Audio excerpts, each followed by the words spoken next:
Hi, Caroline. How are you? Hi, I'm good, Katie. How are you doing? I'm doing well. Thank you so much for joining Broke Artist Nation today. Thank you for having me. I'm really excited to be here on behalf of Big Ass Kids. Amazing. We're excited to have you. So, to start off the interview, we always like to ask our guests, how did you get into this crazy world of the music industry? Oh my gosh, I got into music when I'm not going to age myself, but it was about 16 years ago. And I started out as a freelance publicist, but I was working with a bunch of different kinds of talent, screenwriters, actors, actresses. I loved being in New York City. I loved the concept of working with someone who has talent but needs help, right? So like I started managing, I was really terrible. I didn't have the patience for it, but it was really good. Twitter had just came out.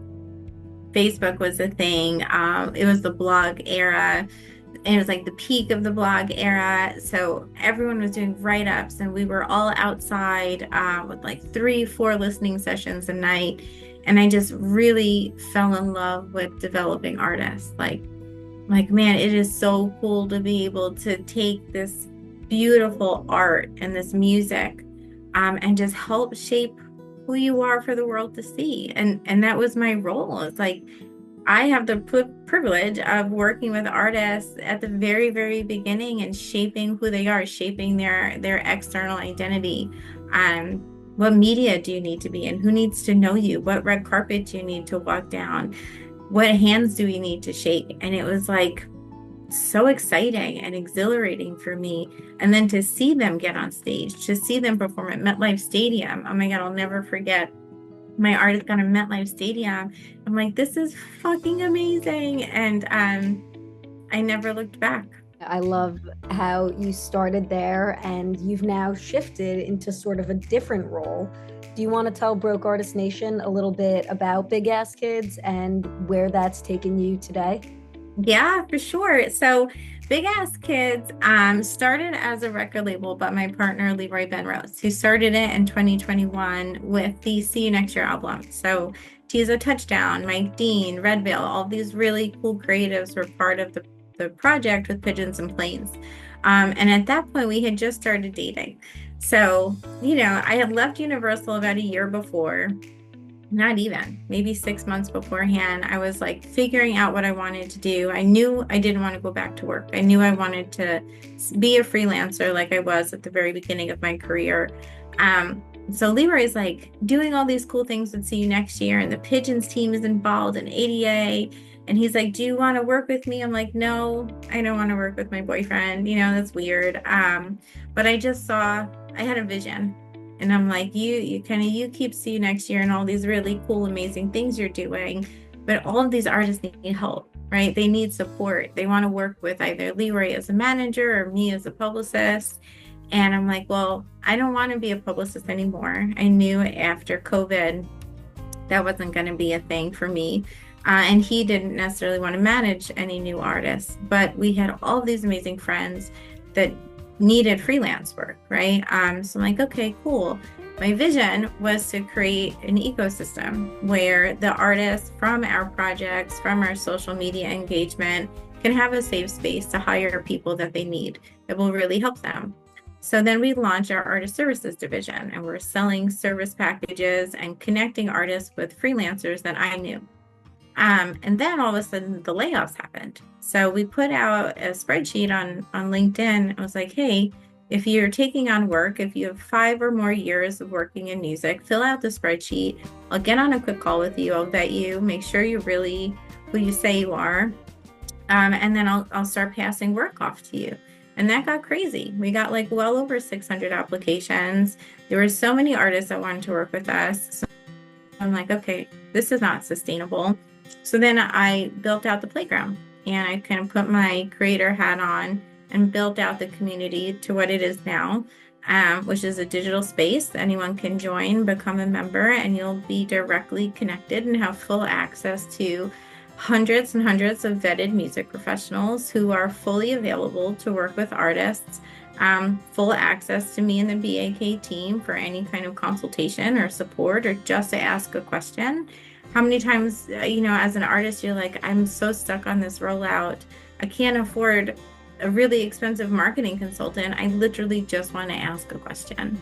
And that was the space that we've created. So that kind of evolved. And then we launched distribution end of 2024. So with the addition of distro, our artists now are able to distribute through Big Ass Kids. They get a consultation with me, with Leroy. There is a sense of artist development. Where are you going with your rollout? Maybe you don't need a publicist. Maybe you need to do ads. Here's a really great resource that we have available. Oh, you should be connected to this person. They're doing something really cool and you'd fit into this opportunity. And because I talk to so many professionals, because I talk to so many artists, I know where to plug and play people, right? So I'm able to really help people's career move forward or find connections they really need, and vice versa for music professionals. You just got laid off. I love that for you. Let's figure out how to start your business. Here's what you need. You're good at marketing? Okay, here's the niche that I know artists are currently hiring for, right? Oh, you like country music, but you're also Latin? Let's figure out how to get like Latin country music going. Let's start that agency for you. So again, it goes back to like when I first started in music, this excitement of being in someone's career and helping them move forward. I've never lost that passion. I've been able to bring it to B.A.K, and now we just see kind of both artists and professionals flourishing, and it's so nice to be a part of. You're basically creating A&R for the entire industry, not just musicians themselves. So from an independent musician perspective, where should they start when it comes to the playground and Big Ass Kids? What's the first move? Yeah, sign up.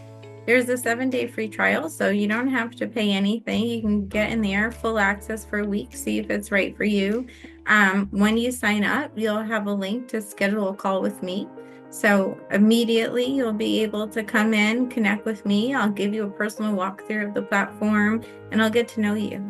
And I'll get to see where you need the most help. Who do you need to be connected to? What language do you need to use when you're posting so that you get engagement on your posts in the playground?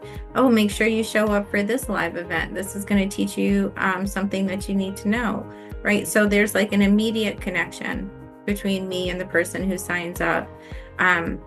And then they can go in and they can make all of the connections with I encourage everyone, use that member hub, DM people. It's not LinkedIn. You're not going to go to the other folder. People will get a push notification. Your message will go directly to their email or in the app. And just say hi to people that used to be an EVP at a record label, used to run a marketing team at a major label, curators, A&Rs, consultants, other artists that maybe you want to collaborate with, engineers, producers, and on top of that, we also have representatives from really cool companies like BeatStars, Indify, even. They're all in the playground and people can connect with them directly.